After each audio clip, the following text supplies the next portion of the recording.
kasih karena tetap setia mengikuti channel YouTube Ruang RMK. Untuk mengetahui kapan kami mengupload video terbaru, silahkan klik tombol subscribe dan juga tanda lonceng yang ada di sebelahnya. Jika merasa diberkati dengan setiap video yang kami upload, silahkan klik like dan share agar lebih banyak lagi yang diberkati.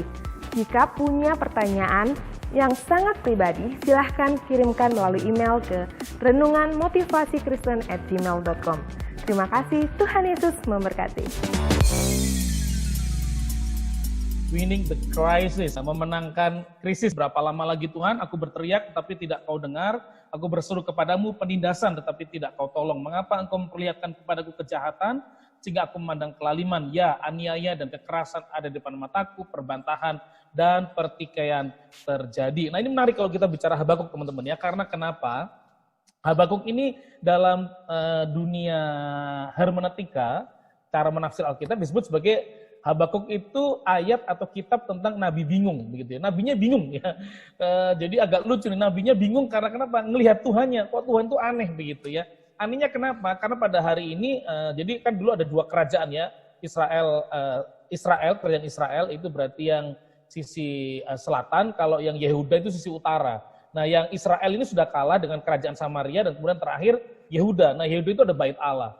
Nah Habakuk berpikir kalau ada bait Allah, ada Tuhan, kenapa bangsa ini bisa kalah gitu ya. Dan kelihatannya mau didatengin oleh satu bangsa cukup besar atau sangat besar hari itu namanya Babilonia yang sudah mengalahkan salah satu negara besar lain, yaitu Asyur dan juga Mesir. Itu Mesir itu paling dekat dengan Israel dan itu negara besar. Tapi kenapa negara yang jauh, Babilonia itu kira-kira ada di Irak begitu ya, yang sangat jauh kok bisa mengalahkan kerajaan dan sepertinya mengarah ke Israel.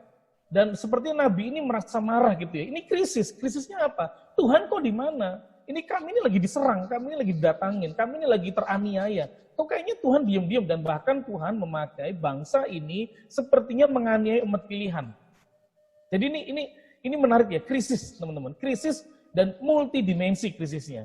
Memang hari itu gara-gara peristiwa-peristiwa itu dan memang Israel sendiri atau Yehuda menjadi negara yang bermasalah, korupsinya tinggi, agamanya bermasalah, cuman formalitas begitu ya, dan sekarang diserang. Dan mereka mulai berteriak sama Tuhan, dan Nabi Tuhan ini mulai merasa nggak nyaman. Tuhan, engkau di mana gitu ya, ini situasi yang tidak nyaman sedang terjadi. Nah teman-teman kalau kita bicara krisis, apa itu krisis? Nah ternyata ada 4 pengertian tentang krisis. Pertama adalah keadaan yang sangat berbahaya. Kedua adalah keadaan yang genting atau kemelut. Biasanya ini situasi-situasi di mana Anda harus buat keputusan yang sangat sulit. Kemudian keadaan yang suram, ini biasanya bicara tentang ekonomi, moral gitu ya, politik suram gitu ya. Dan Anda harus membuat keputusan. Nah ini situasi. Nah mungkin hari-hari ini kita juga kelihatannya memang tidak masalah. Tapi Anda perhatikan saya agak jarang memang bukan tidak peduli, tetapi saya belajar untuk percaya Tuhan itu pasti menolong gitu ya. Walaupun kalau kita melihat secara ekonomi makro atau global, bahkan Singapura negara termasuk Asia yang maju gitu ya, Asia Tenggara yang maju juga mulai mengalami persoalan begitu ya secara ekonomi ya. Dan beberapa negara yang ekonominya maju mulai bermasalah. Dan kadang berpikir juga di Indonesia gimana nih ya teman-teman pebisnis dan mungkin teman-teman yang pekerja, Anda mungkin merasa tahun-tahun ini tahun yang suram gitu ya, Anda harus ambil keputusan apa yang harus diambil karena krisisnya sedang terjadi. Menariknya dengan krisis ini teman-teman, semua mengalami krisis, multidimensi teman-teman kalau Anda perhatikan begitu ya. Keluarga mengalami krisis juga. Yang saya kaget ternyata pada masa PSBB ini banyak ibu hamil, yaitu bukan krisis ya, tapi jadi krisis karena nanti kalau melahirkannya takut, saudara, bingung gitu ya. Waduh ini nanti rumah sakitnya gimana, ini dokternya gimana, krisis gitu ya. Tapi sekolah online pun krisis gitu, orang tuanya krisis karena nggak biasa ngajar, suruh ngajar anak gitu ya. Dan anak baru kelas 1 suruh belajar baca, pinter, itu kan orang tua nggak terbiasa membaca, anaknya juga krisis gitu ya, mengalami persoalan. Ekonomi kita krisis juga teman-teman gitu ya, yang biasanya kita bisa jalan, bisa makan, atau ada yang usaha bisa nyaman, teman-teman yang driver juga lebih oke, sekarang susah. Kerohanian juga kita mengalami krisis, dan persoalan terbesar adalah iman kita, bahwa Tuhan masih ada, enggak, Tuhan menopang apa enggak, begitu ya. Dan krisis juga terjadi di hubungan-hubungan kita, gitu. Apalagi kalau yang ditelikung COVID, itu kan persoalan, mau BPN juga takut, mau maju apa enggak, gitu ya, yang mau pacaran batal begitu ya, terus kemudian mau nembak juga jadi karena COVID juga. Akhirnya kita menyadari bahwa I am single but I'm happy. Yang single dan happy kasih reaksi jempolnya teman-teman gitu ya. Jadi semua mengalami krisis teman-teman ya, multidimensi, semua usia, semua elemen sosial apapun semua mengalami teman-teman. Ini menjadi menarik kalau bicara krisis. Tapi kalau mau jujur, krisis terjadi karena bos. Ya, krisis itu terjadi bos. Bos itu B-nya barang, O-nya orang, S-nya situasi. Ini akan terjadi. Barang kalau nggak ada krisis kita. Kalau kelimpahan barang, Anda pengusaha nilai turun. Orang itu yang paling bermasalah biasanya. Sistem boleh bagus, aturan dibuat bagus, tapi yang masalah orangnya. Tapi situasi unpredictable, uncontrollable. Itu juga membuat krisis teman-teman. Nah, artinya akan terjadi. Jadi krisis pasti terjadi, sudah terjadi, sedang terjadi. Nah, persoalan sekarang adalah bagaimana kita winning, memenangkannya. Nah, menurut saya pasti kita ada kiat, ada usaha, ada strategi, ada manajemen yang harus kita lakukan. Nah, teman-teman dikasih Tuhan Yesus, sebenarnya saya ingin cerita 2 krisis yang terjadi tapi dengan hasil yang bagus. Pertama adalah nelayan di Jepang, teman-teman ya. Yang kedua adalah sebuah cerita tentang Tugu Kumbang di Alabama. Mungkin yang kedua saya nggak mau cerita karena waktu, tapi ketika bicara Jepang sangat terkenal dengan ikan segar. Ya, Anda pasti tahu lah, walaupun Anda suka makan sushi, tapi Anda nggak ngerti sushi yang bagus itu yang mana. Tapi kalau nelayan di Jepang atau orang Jepang sangat tahu karena mereka terbiasa dengan sushi gitu ya. Nah, nelayan di Jepang satu kali menghadapi krisis. Krisisnya apa? Jadi kayak teman saya di Manado ya, atau mungkin Kak Rudi kan orang Makassar, tahu persis ikan yang segar, ikan yang nyaman tuh ikan kudu-kudu lah, ikan apalah itu beliau lebih tahu lah, ikan ayam-ayam atau macam-macam gitu ya. Nah, kalau saya nggak ngerti ya, kalau saya sudah dijadikan masakan enak, tapi bagi Kak Rudi yang udah biasa makan Makassar, teman-teman di Manado tuh tahu tuh ikan segar atau enggak tuh gimana begitu ya. Nah, Jepang mereka sangat tahu. Nah, biasanya kayak teman saya katanya, teman saya seorang pemilik kapal gitu ya, dan kemudian dia kalau mengambil ikan, istilahnya kayak ada rumah-rumah ikan gitu ya, apa ya namanya itu ya, kalau di laut itu dia punya 15 rumah-rumah ikan yang dijaga orang saudara ya, di bawahnya itu banyak ikan berkumpul. Nah, itu diambil. Itu biasanya 3 hari teman-teman ya. Jaraknya itu cuman setengah hari perjalanan, setengah hari pulang ke pelabuhan gitu, pelabuhan ikannya. 3 hari ngambil. Jadi ikannya masih segar begitu nyampe, ikan pun rata-rata masih segar. Dan saya pernah mendapatkan ikan yang baru itu teman-teman ya, terus dimasak langsung, rasanya manisnya atau taste dagingnya itu beda gitu. Nah, orang Jepang tahu. Nah, satu kali ikan di daratan yang ke arah pantai atau yang cuma sehari perjalanan itu mengalami krisis di mana ikannya udah mulai habis, mungkin ke tengah semua ikannya. Karena ikan rupanya ada persekutuan para ikan, dalam persekutuan itu mereka menyadari mereka dikejar-kejar oleh nelayan gitu. Jadi mereka akhirnya sepakat menjauh gitu ya. Jadi perjalanan makin jauh, akhirnya perlu perjalanan sekitar 3 hari atau seminggu untuk balik lagi dari menangkap, terus mereka balik. Nah, tapi ikan akhirnya matinya cukup lama begitu ya. Dan sejak itu mulai banyak orang tidak lagi beli di nelayan-nelayan di Jepang. Dan itu menjadi krisis secara ekonomi, krisis secara sosial, krisis juga dengan kepercayaan mereka. Akhirnya mereka merasa saya nggak perlu jadi nelayan. Udah mulai berhenti itu mereka jadi nelayan, nggak meneruskan jadi nelayan, saudara ya. Sampai kemudian seorang yang nelayan yang lebih senior, yang tua lah katakan begitu, melihat mereka hari itu nggak melaut, jadi tanya, kenapa nggak melaut? Percuma. Sekarang ikannya udah pada pergi lebih jauh lagi, lebih ke dalam, dan kita kesulitan begitu. Kalian sudah coba nggak? Ya kan orang Jepang tahu persis bagaimana caranya ikan segar. Kamu udah kasih es belum? Udah, kita udah kasih es. Udah kita kasih es, tapi lama-lama karena kalau dulu cuma sehari nyampe, esnya masih bekunya nggak terlalu lama, tapi kalau 3 hari, ikannya kelamaan. Dikasih tong besar nggak itu ikannya? Supaya hidup di dalamnya. Sudah, kita udah coba. Mereka udah coba cari cara sebenarnya, kasih tong besar, dikasih. Tapi karena terlalu penuh begitu, akhirnya banyak ikannya kayak pingsan gitu ya. Jadi kualitas juga kurang bagus. Mereka udah usaha lakukan yang terbaik. Dan mereka menyerah. Tapi nelayan senior berkata begini, kamu sudah kasih tong besar? Sudah. Sudah, ikannya masih tetap hidup nggak? Masih, tapi kebanyakan. Nah sekarang gini, coba di tong besar itu kasih ikan hiu. Wah, pada kaget ya. Kok dikasih ikan hiu, nanti dimakan ikan hiu mati dong itu. Kita rugi dong. Ya ikan hiu jangan gede-gede juga. Yang kecilan aja lah dimasukin tongnya situ. Lah terus, iya begitu ikan hiu masuk, di antara ikan yang ditangkap itu, katakanlah cakalang, tuna gitu teman-teman ya. Yang digigit pun paling nggak banyak. Tapi ikan itu kan gerak terus. sampai kelelahan keringetan. Sampai di darat keringetan masih seger gitu ya. Tinggal ditangkap aja. Baru mereka sadar, iya benar juga ya. Ternyata ada cara supaya membuat ikan-ikan tetap segar. Maka kemudian masukkanlah mereka kemudian di tong-tong mereka itu, kalau perjalanan cukup jauh, maka mereka bisa memasukkan supaya ikan tetap hidup, maka dimasukkanlah hiunya, begitu ya. Hiunya dimasukkan. Nah persoalannya adalah kemudian, maksudnya gini, pelajarannya adalah teman-teman, hiu itu menjadi persoalan, krisis bagi si ikannya. Tapi bagi nelayannya, dengan kondisi ikannya terus gerak masih hidup, maka banyak orang mulai beli lagi hasil tangkapan mereka. Artinya begini, krisis pasti terjadi, tapi tetaplah Anda mengerjakan yang terbaik. Karena kenapa? Karena pasti kita bisa melewati krisis. Ada banyak cara, pasti banyak cara teman-teman ya. Nah kalau begitu sebagai orang percaya menghadapi krisis yang kita juga alami, apa yang harus kita lakukan teman-teman? Supaya kita bisa menang dalam krisis. Nah Anda perhatikan bahwa di Alkitab banyak tokoh-tokoh juga mengalami krisis teman-teman. Ternyata tokoh dan kitab sama.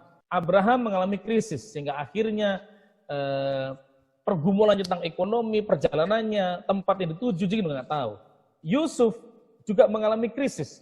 Dari orang yang bermimpi besar, hidupnya naik turun ke roller coaster, dihancurkan. Dan butuh sekian belas tahun untuk akhirnya mengerti. Dan itu masih proses. Daud, kalau Anda perhatikan seorang yang mengasihi Tuhan, menyembah Tuhan, mencintai Tuhan, tapi diproses tidak hanya lewat perjuangan, kemenangan, peperangan, bahkan keluarganya, rumah tangganya, taktanya diproses. Dan kita sedang baca Habakuk yang juga mengalami krisis karena negara di mana dia tinggal sebagai nabi Tuhan, dia melihat kehancuran sedang akan datang, sudah pasti terjadi dan Tuhan malah pakai negara lain, bangsa lain, bukan negaranya dibela. Krisis teman-teman. Nah ketika Anda mungkin hari ini juga mulai hampir menyerah dengan imanmu, hampir menyerah dengan pekerjaanmu, hampir menyerah dengan apa yang kau lakukan, bahkan hampir menyerah dengan hubungan-hubungan saudara, apa yang harus kita lakukan? Maka pertama menurut saya kalau kita membaca di Alkitab, pelajaran dari hamba-hamba Tuhan di Alkitab, saudara, atau dalam kehidupan sehari-hari, maka orang perlu punya kerohanian yang baik. Saya percaya krisis bisa dilewati kalau Anda dengan saya punya kerohanian yang baik. Nah, menariknya Harvard University mengatakan bahwa kalau Anda pengen menang tiap hari, maka Anda harus mengerjakan satu hal, yaitu apa? Saat teduh. Ketika Anda saat teduh, kata dia, ketika engkau saat teduh, engkau akan menemukan kekuatan yang baik. Nah, ini menariknya diteliti oleh Harvard University. Orang yang berdoa 20 menit satu hari, jauh lebih tough, jauh lebih kuat, jauh lebih sehat, imunitasnya lebih baik, teman-teman. Nah, ini menarik, teman-teman ya. Jadi Anda dengan saya hari ini harus ya punya keintiman dengan Tuhan. Ketika Anda intim dengan Tuhan, Anda akan menjadi kuat dalam dua hal, yaitu iman dan hikmat.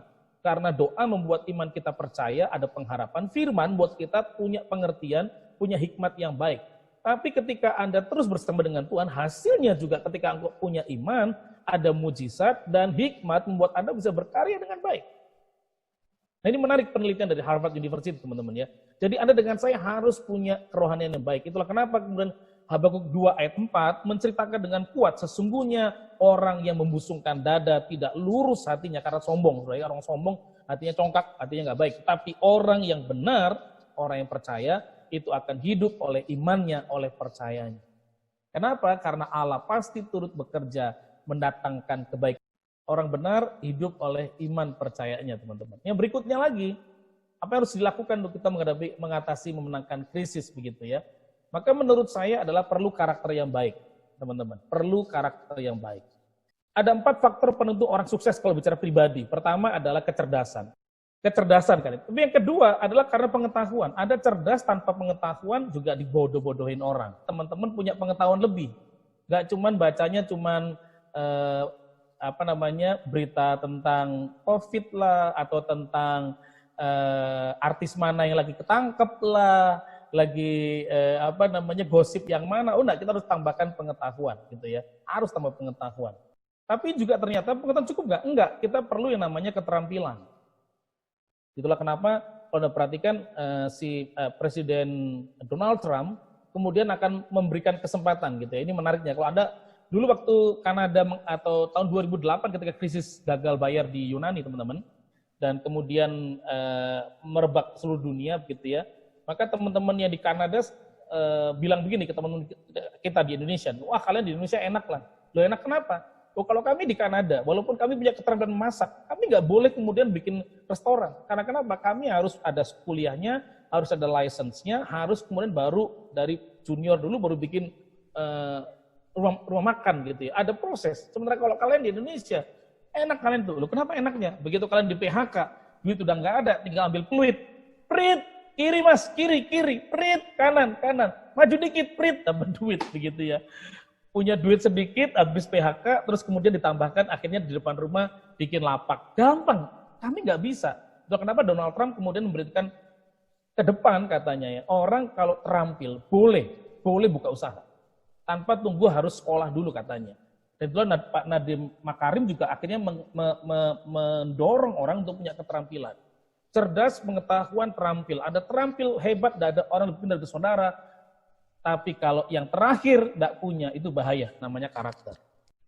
Ada cerdas, pengetahuan hebat, terampil, tapi sombong, songong, sok tahu, sontoloyo, maka percayalah, ada join oleh semua orang, begitu ya. Ada karakternya pengen menang sendiri, kerja gaya katak, gitu ya, nginjek orang supaya naik, maka saya percaya Anda akan dimusuhi banyak orang. Karakter penting. Sebagai orang benar dalam krisis ini, tetaplah punya karakter yang baik, teman-teman.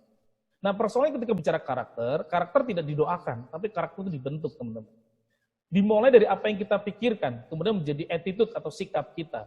Dan itu, sikap itu bicara proses pengambilan keputusan dan komitmen. Oke, walaupun situasinya tidak baik, tapi saya mau tetap jadi pribadi yang baik. Dan itu keputusan, jadi sikap kita. Kemudian kita lakukan. Attitude, kalau itu terus dilakukan, menjadi kebiasaan. Nah, kebiasaan itu bicara disiplin sama konsisten. Pokoknya saya kalau masak, bikin cake, selalu harus yang terbaik. Maka usahakan yang terbaik. Terus jadi kebiasaan. Oke, pokoknya yang terbaik saya lakukan. Lama-lama kebiasaan baru akan menghasilkan namanya karakter. Nah, kira-kira 60 hari sampai 90 hari, karakter akan terjadi, teman-teman. Ada yang bilang 30 hari, ada yang bilang kebiasaan 19 hari. Tapi 30-60 menurut saya itu lebih baik. Gitu ya. Dan ketika karakter itu terus muncul, sukses itu hasil. Bukan pencapaian kita. Sukses itu akibat dari karakter yang baik, teman-teman. Nah, karena itu saya mengajak setiap teman-teman hari ini. Mari kita punya karakter yang baik dalam hidup ini. Karakter yang baik itu apa sih? Mungkin karakter yang baik itu salah satunya adalah tentang bersyukur. Karena bersyukur itu baik loh. Bersyukur nggak cuma pasif ya. Bersyukur itu aktif. Kalau Anda bersyukur masih bisa kerja, maka kau akan kerja dengan benar. Kalau engkau bersyukur punya teman, maka engkau akan kontak teman-temanmu, akan sharing lagi, mendekati mereka. Kalau engkau bersyukur punya keluarga, engkau akan peluk keluargamu. Kalau engkau bersyukur itu harusnya aktif sifatnya. Gitu ya. Karakter yang baik mungkin keuletan, rajin, rendah hati, ketekunan itu karakter yang baik. Yang harusnya jadi bagian dalam kehidupan kita, teman-teman. Sehingga ketika krisis melanda, kita nggak ngeliat krisisnya, karakter kita membentuk kita menjadi lebih baik. Nah, teman-teman kasih Tuhan Yesus yang terakhir tadi ya, kinerja yang baik. Bagaimanapun juga kalau Anda perhatikan Yusuf, Abraham, Daud memiliki kinerja terbaik. Habakuk pun sebagai nabi Tuhan akhirnya menyadari, saya tetap harus mengasihi Tuhan. Orang benar hidup karena percaya. Nah, hari ini saya nggak tahu keadaan saudara dengan pekerjaan, bisnis, usaha, teman-teman yang baru mungkin harus terpaksa melenceng dari keterampilan atau fokus kuliah dulu dan melenceng menghasilkan sesuatu yang baru. Tapi saya mengajak setiap saudara, Anda dengan saya harus menjadi yang terbaik. Dalam hal apa? Ya kinerja kita, kualitas kita, kerja keras kita, kerja cerdas, terbaik mengelola waktu-waktu kita, teman-teman. Dan ini menjadi pergumulan kita hari-hari ini, begitu ya. Wah, situasinya sekarang online, Pak. Saya nggak bisa kemana-mana. Tapi kerja cerdasnya tetap bisa. Ya, maksudnya tetap bisa kerja cerdas, teman-teman ya. Tetap bisa melakukan yang terbaik, begitu. Kalau kita melayani, kita bangun hubungan, ayo kelola waktu dengan baik. Kita tetap bisa, teman-teman, mengerjakan yang terbaik. Tapi harus yang terbaik. Bagaimanapun juga di Indonesia, katanya kalau Anda jualan online gitu ya, maka selalu dicari yang 3 besar. Cuman 3 besar. Dan saya berdoa, kalau orang mencari pembicara, pengerja, pekerja, manajer, akuntan, apalagi ya, pemain musik yang terhandal, pengusaha hebat yang dicari adalah nama-nama yang sehari ini join nama-nama andal yang akan dicari oleh semua orang. Itu doa saya. Karena Anda mengerjakan yang terbaik dengan kinerja yang mungkin orang tidak pernah lihat, orang tidak pernah perhatikan, tapi selalu mengerjakan yang terbaik, teman-teman. Nah, Ini karena waktu dan nanti ada sharing dari sahabat kita, Kak Agustin Ramli. Nah, respon terakhir dari Nabi ini menarik teman-teman ya. Sekalipun pohon ara tidak berbunga, pohon anggur tidak berbuah hasil, pohon zaitun mengecewakan. Sekalipun ladang-ladang tidak menghasilkan bahan makanan, kambing domba terhalau dari kurungan dan tidak ada lembu sapi dalam kandang. Namun aku akan bersorak-sorai dalam Tuhan, beria-ria dalam Allah yang menyelamatkan aku. Allah Tuhanku itu kekuatanku. Ia membuat kakiku seperti kaki rusa. Ia membiarkan aku berjejak di bukit-bukitku. Artinya dia tahu persis. Kalau Tuhan bersama dengan kita, bukan hanya Allah turut bekerja mendatangkan kebaikan, dia memampukan kita melakukan kinerja yang terbaik, mengerjakan yang terbaik, mengelola waktu-waktu yang terbaik.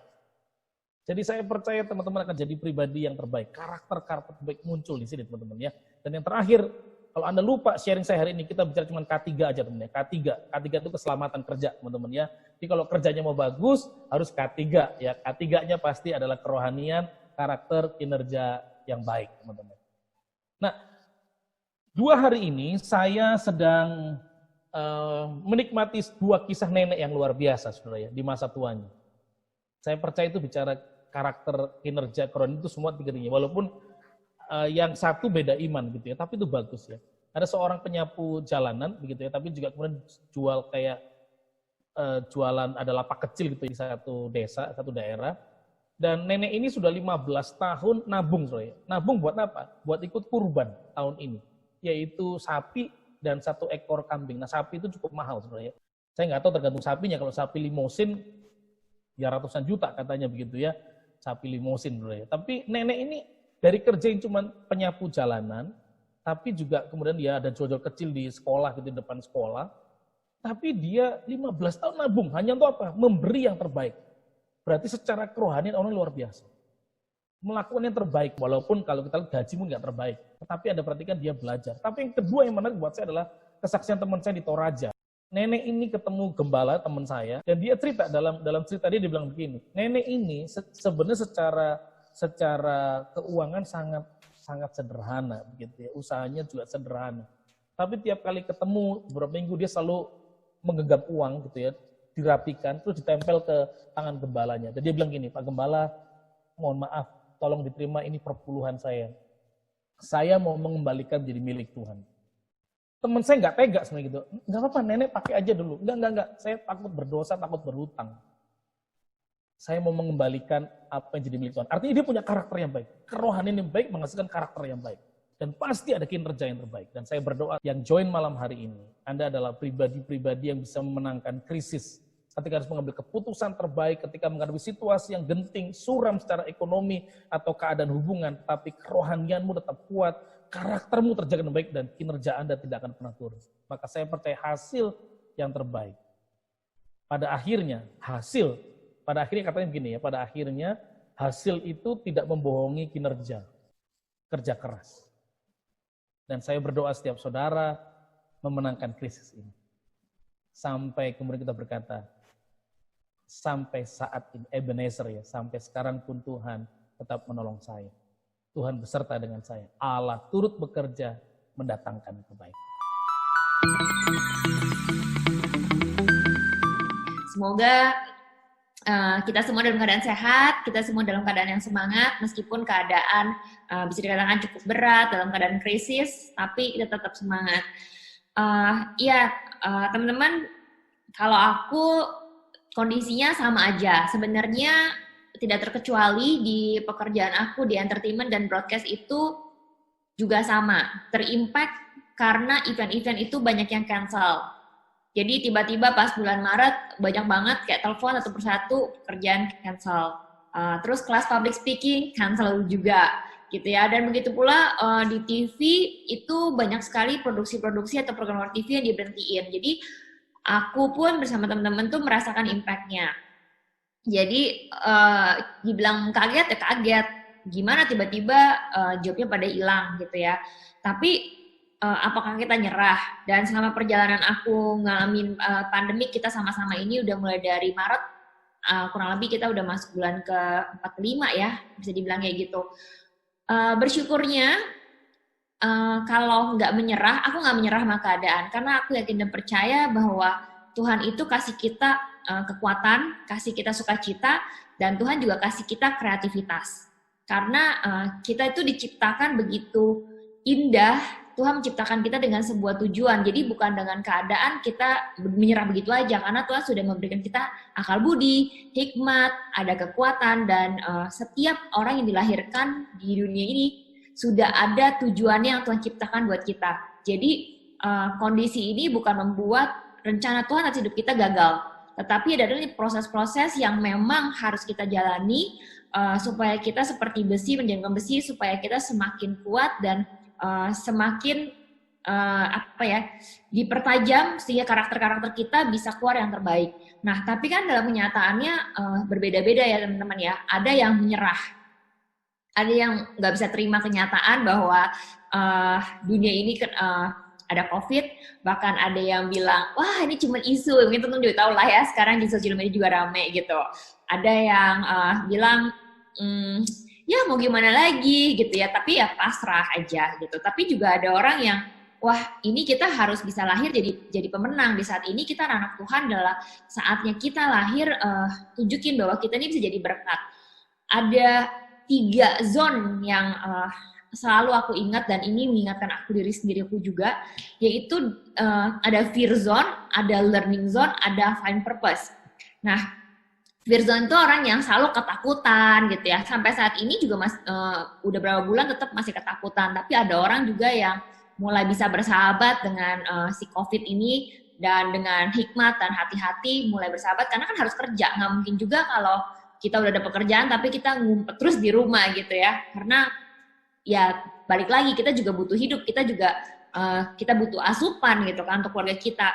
Ada yang di learning zone yang dimana dia mulai bisa rilis kontrol, mulai kayak komplainnya dia mulai berhenti, tadinya kayak apa sih tapi dia mulai berhenti gitu ya, dan coba untuk ngatasi situasi. Nah, yang tipe ketiga adalah orang yang namanya growing zone, yang dimana itu adalah orang-orang yang bisa menemukan purpose, bagaimana mulai berpikir, bagaimana kita bisa jadi berkat buat orang lain, bagaimana kita bisa nolong orang lain di sini, bersyukur dan bisa menerima kenyataan. Aku yakin di teman-teman semua di sini adalah orang-orang yang lahir lebih daripada pemenang, karena itu janji Tuhan ya. Dan aku berharap semua yang di sini adalah orang-orang yang masuk ke dalam growing zone. Dan unfortunately ya, aku berasa gitu di sekeliling aku bukan hanya kita bilang kita orang Kristen jadi kita bisa pasti di growing zone. Pada kenyataannya kita semua mau di growing zone, tapi nggak sedikit orang-orang yang ada masih di fear zone, yang tiap hari ketakutan, tiap hari komplain gitu ya, dan masih negatif. Tapi aku bersyukur banget nih. Untuk aku pribadi, bisa dibilang income-nya banyak gak yang berkurang? Yes, income-nya tuh banyak banget yang berkurang, termasuk aku, karena pekerjaan juga banyak yang berkurang gitu ya. Tapi bagaimana cara ngatasinnya? Kalau aku pribadi, aku harus belajar adaptasi untuk sesuatu yang baru. Aku tuh gaptek. Aku nggak ngerti nih kayak virtual gini ya. Tapi ketika terjadi di bulan pertama, aku di Komsel kayak diingetin bahwa kita harus tetap bisa aktif, tetap harus bisa menjadi berkat berdasarkan pada strength-nya kita. Karena strength itu yang kita gunakan untuk mencapai purpose yang Tuhan kasih. Nah, waktu itu aku mulai, karena aku punya strength di public speaking, seperti pekerjaan aku sebagai presenter, aku bikin IG Live setiap minggu dengan orang-orang yang hebat, orang-orang yang terkenal, yang punya banyak impact. Dan aku seneng banget, nggak nyangka gitu ya. Impact-nya adalah banyak orang yang terberkati, bilang DM, wah seru banget IG Live-nya, di TikTok, terus bahkan ada juga pekerjaan mulai muncul. Jadi ketika orang melihat bahwa kita bisa compare dengan keadaan ini, orang juga lihat, oh bahwa kita ini bisa dipercaya. Datanglah pekerjaan itu satu persatu. Memang bisa dibilang pekerjaannya tidak seperti dulu ya, sebelum masa COVID yang mungkin nominalnya bisa lebih besar. Tetapi bersyukur dengan keadaan seperti ini, masih ada pekerjaan-pekerjaan yang bisa diterima gitu. Dan aku juga ngelihat banyak orang-orang di sekeliling kita yang mulai UKM kecil-kecilan gitu ya. Tapi aku benar-benar appreciate bahwa mereka tidak pasrah sama keadaan, tapi mencoba keluar dengan keadaan. Dan kita bersyukur sekali di Indonesia ini ya, untuk kita menjadi entrepreneur itu tidak perlu rumit gitu untuk punya legal. Aku banyak sekali ngobrol dengan narasumber gitu ya. Dia bilang, coba kita di negara-negara maju ya, di Eropa atau mungkin di Australia, kita nggak semudah itu untuk kayak jualan UKM, langsung jualan, cari duit, pasang Instagram. No, nggak bisa kayak gitu. Kenapa? Karena semua tuh ada aturannya, legalnya harus jelas, semuanya jelas. Tapi di sini di Indonesia, kita nih bisa banget gitu. Meskipun dia bilang, welcome to jungle, this is Indonesia is a jungle, tapi kita punya kesempatan itu untuk mengeluarkan hasil-hasil atau karya yang terbaik, karena kita tuh nggak terlalu dikekang, tapi di negara ini kita tuh dikasih kesempatan berkembang, apalagi dengan era digital ini, wah banyak banget opportunity. Jadi dengan keadaan seperti ini yang kita nggak tahu ya kapan ini berakhir. Kadang-kadang aku pun up and down gitu, tapi aku berusaha tertanam di dalam komunitas yang benar, karena itu penting banget. Aku percaya gitu, seperti Pastor Jeffrey Chandra bilang, dia bilang, show me your friend, I will show you your future. Aku sangat picky memilih orang-orang yang ada di sekeliling aku, karena orang itu bisa bring positive impact atau negative impact. Di tengah kondisi yang negatif seperti ini, aku selalu berusaha memilih orang-orang yang positif. Yang negatif, aku nggak mau dulu. Kenapa? Karena itu akan bring negative impact sama aku, dan hasilnya aku juga jadi negatif. Karena di saat ini kita harus konsum hal-hal yang positif, bukan hanya vitamin D, vitamin E, vitamin C buat badan kita, olahraga, jaga jarak, cuci tangan ya, tapi pikiran kita ini yang menjadi soul kita dalam kehidupan kita sehari-hari. Kalau kita terima tiap hari makan yang firman Tuhan, hal-hal yang baik, teman-teman yang positif, jadilah kita positif. Tapi kalau kitanya mainnya salah, hasil salah. Tadi kan sempat Kaim bilang, ya banyak banget ya artis yang sekarang kena narkoba. Ya sedih banget sih ngedengerin kayak teman-teman seperti pekerjaan yang akhirnya end up karena stres sama pekerjaan ini, nggak ada kerjaan sama sekali, akhirnya mereka memilih jalan yang bisa dibilang salah jalan gitu. Dan ini nggak mudah, tapi bersyukur di tengah komunitas yang benar seperti teman-teman semua di sini di komunitas yang benar, kita akan mempunyai pagar yang baik sehingga kita ketika kita mau melenceng, kita tahu gitu bahwa pagar kita akan nolongin kita dan semua bisa ingetin. Dan ini benar-benar sebuah komunitas yang sangat-sangat baik. Nah teman-teman, di saat ini pilihan kita cuma dua sebenarnya. Kalau aku melihat ya, antara kita menyerah gitu ya, atau kita berusaha sekuat tenaga kita bersama Tuhan, kita coba terbang setinggi-tingginya, mengeluarkan hal-hal yang terbaik. Ibarat kata saat ini adalah saat dimana setiap orang bisa lihat aslinya kita. Karena semua keadaannya berat, keadaannya tidak ideal. Jadi seperti jeruk gitu. Ketika dia dipres, kalau memang kita jeruknya bagus, kita akan mengeluarkan sari-sari yang terbaik. Tapi ketika dia dipres, hasilnya pahit, ya itu berarti tanda dalamnya kita yang gak baik. Dan disinilah saatnya kita tuh untuk mengenal diri kita bahwa siapa kita juga bisa mengenal orang-orang di sekeliling kita. Apakah orang-orang di sekeliling kita ini memang orang-orang yang baik untuk dekat sama kita. Jadi masa-masa di sini adalah masa-masa kita bisa lihat terbuka yang mana yang baik, yang mana yang enggak. Dan kita perlu hikmat Tuhan tentunya, pimpinan Roh Kudus supaya kita tuh tahu bahwa oh this is a good food, this is not good for me. Mungkin bagus buat Regina, tapi nggak bagus buat aku. Mungkin bagus buat Kak Aim, tapi nggak bagus buat Sari. Itu setiap orang beda-beda. Jadi di masa-masa ini adalah masa-masa kita, yuk kita keluarkan yang terbaik gitu. Kita anak-anak Tuhan yang tahu kebenaran, kita praktekkan, kita jangan menyerah gitu. Meskipun ya up and down, that's normal ya. Sometimes aku juga kayak, aduh sedih banget. Gimana ya gitu, investasi bukannya menghasilkan minus gitu ya. Kalau ngelihat pas sakit kepala gitu ya, udah stres banget. Terus gimana ini untuk bayar kebutuhan-kebutuhan yang ada.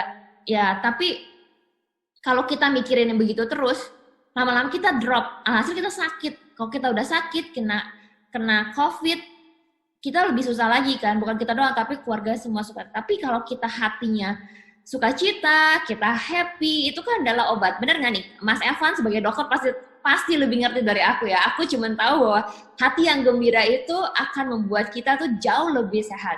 Aku ngelakuin tiap hari, seneng di tengah keadaan seperti ini. Sebel juga karena pekerjaan jadi sepi gitu ya. Terus kerjaan mesti virtual dan aku nih orang gaptek yang pertama-tama bingung mesti beli segala tools sendiri. Oh mesti beli lighting ini segala macem lah. mic segala, aduh bukan gadget person, tapi harus extra mile ngelakuin kayak gini gitu ya.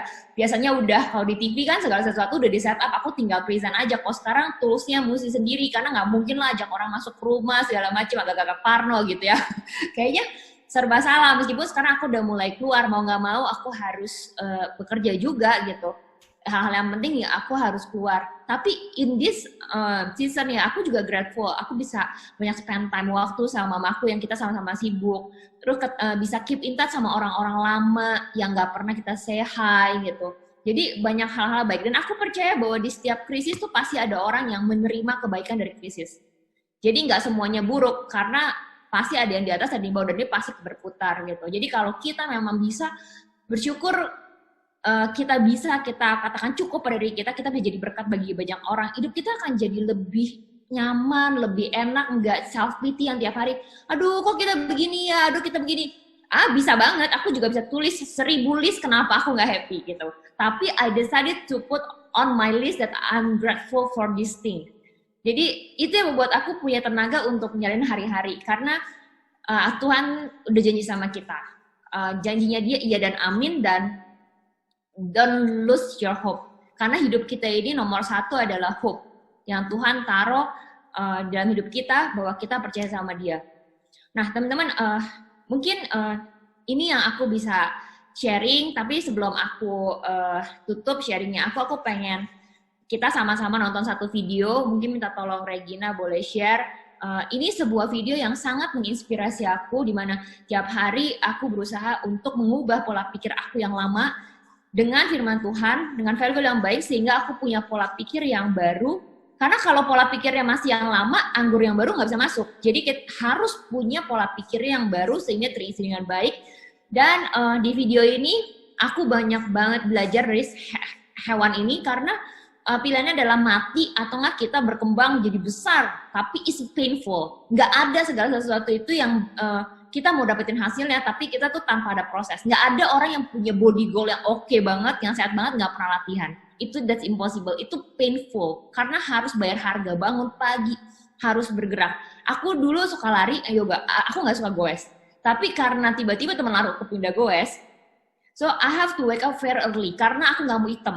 Meskipun hitam sekarang, karena gosong. Kedua, harus cari tempat yang sepi, karena aku nggak mau. Dan aku maunya goes sama orang yang sama. Karena nggak mau pindah klaster, serem dong sama COVID. Jadi kita harus bangun pagi-pagi, cari yang sepi. Dan itu buat aku kayak, aduh harus bayar harga. Tapi satu, aku mau sehat, kecuali mau olahraga terus di rumah, aku udah mulai bosen.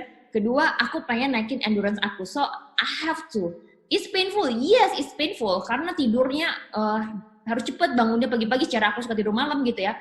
Terus pagi-pagi udah goes gitu ya, 20 kilo, 40 kilo. Cari speed, cari endurance gitu, tapi aku menikmati karena aku tahu bahwa segala sesuatu itu tidak mungkin dapat hasil kalau kita tidak mau menjalankan prosesnya dan menikmati segala prosesnya. That's the beauty of journey. Semoga video ini bisa menjadi inspirasi kita semua, di mana Tuhan itu memberikan contoh adalah burung Raja Wali, bukan burung yang lain, karena ada maknanya. Karena burung Raja Wali ini dia harus melupakan pola pikir yang lama, supaya dia bisa terbang tinggi, dan itu is painful. Dan di saat ini aku berharap teman-teman semuanya kita bisa sama-sama juga melalui proses ini, meskipun it's painful, Tuhan kasih kita kekuatan, Tuhan kasih penghiburan, sehingga kita bisa terbang seperti Raja Wali dan kita menuju kemenangan bersama. Jadi never lose your hope, tetap berharap sama Tuhan, tetap sukacita, tetap keluarkan yang terbaik dari kreativitas dan strength yang Tuhan kasih, supaya tetap rencana Tuhan itu terjadi dalam hidup kita. Situasi boleh tidak sesuai dengan kita harapkan, tetapi ingatlah bahwa the purpose of life yang Tuhan kasih kepada kita semuanya tidak akan gagal karena situasi COVID ini. Karena segala sesuatu terjadi atas izin ya Tuhan, dan semua itu untuk mendatangkan kebaikan bagi kita semua. Tuhan berkati.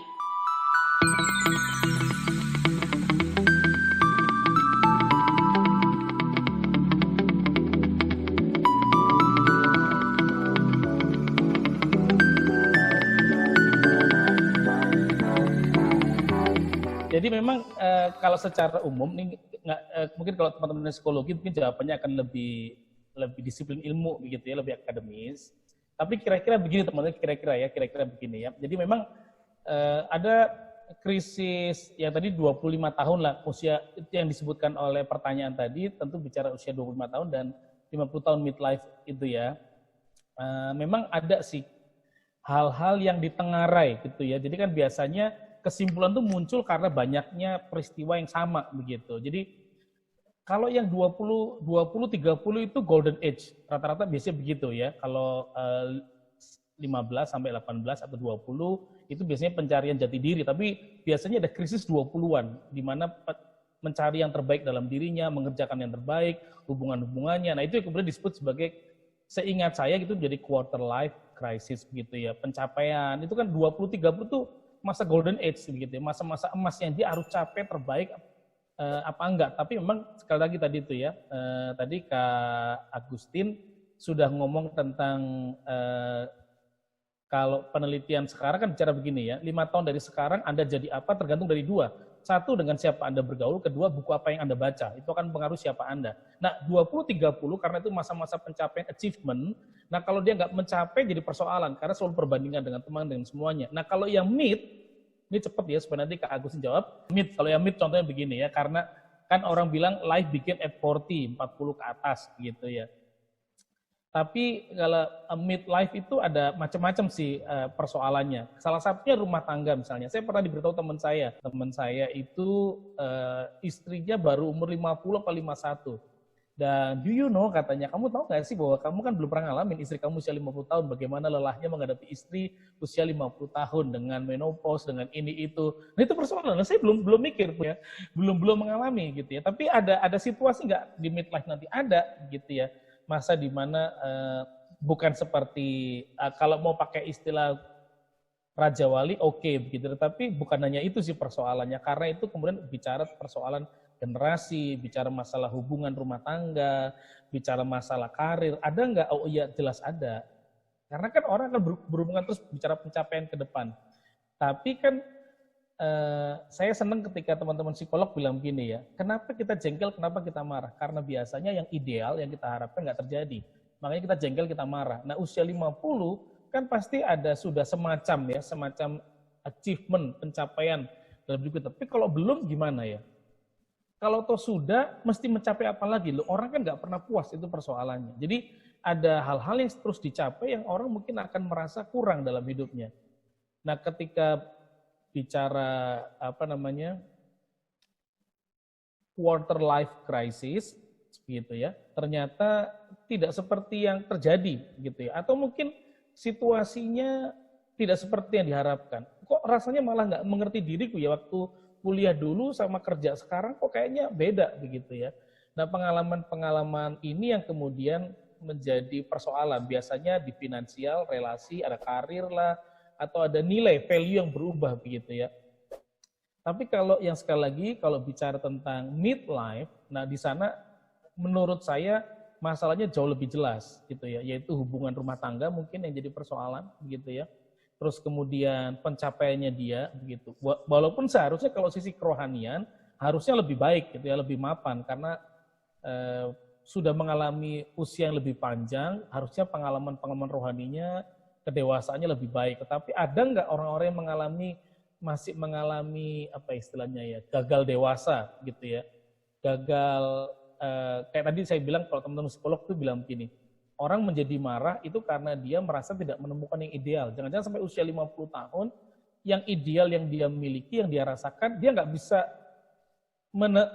mengalami satu. Tapi kalau tidak bisa mengalami, kata teman-teman psikolog, maka perlu namanya adjustment, penyesuaian lagi. Nah kadang-kadang ketika sudah 50 tahun, sudah nggak bisa lagi untuk penyesuaian. Karena maaf, katanya anjing tua susah diajarin. Yang bisa diajarin itu anjing yang muda. Gitu ya. Kalau udah semakin tua, keras atau bengkok, udah terlalu kejauhan agak susah. Tapi ya ini tergantung sih ya, tergantung bagaimana kedewasaan. Sekali lagi kan kedewasaan orang tidak pernah dia dari usianya, tapi bagaimana dia menangani persoalan, bagaimana dia cara berpikir, itu kedewasaan orang gitu ya. Jadi tidak lihat dari itu. Jadi apakah ada persoalan quarter life dan midlife? Ya memang akhirnya ada. Alkitab pun memberitahu gitu ya. Ada case, ada persoalan tentang orang-orang yang merasa dirinya kurang nyaman dalam usia-usia pencapaian dia. Ada juga di Alkitab. Daud pernah mengalami masa itu, pernah masa jaya, pernah juga masalah lemah. Orang paling berhikmat di dunia namanya Salomo pernah mengalami? Pernah. Itulah kenapa kita melihat Amsal dan pengkhotbah dengan cara berbeda. Di pengkhotbah dia mengalami masa-masa di mana kedewasaan jauh lebih luar biasa, memahami hidup lebih baik, dan akhirnya pandangan-pandangan tentang hidup berbeda. Quarter life, mid life, ada krisis, iya. Tetapi sikapnya sih masalah. Walaupun apakah orang Kristen juga akan mengalami, saya pikir sih ya ada juga sih situasi yang kalau kita nggak siap, kalau kita nggak punya pengetahuan ya kita nggak siap juga begitu ya.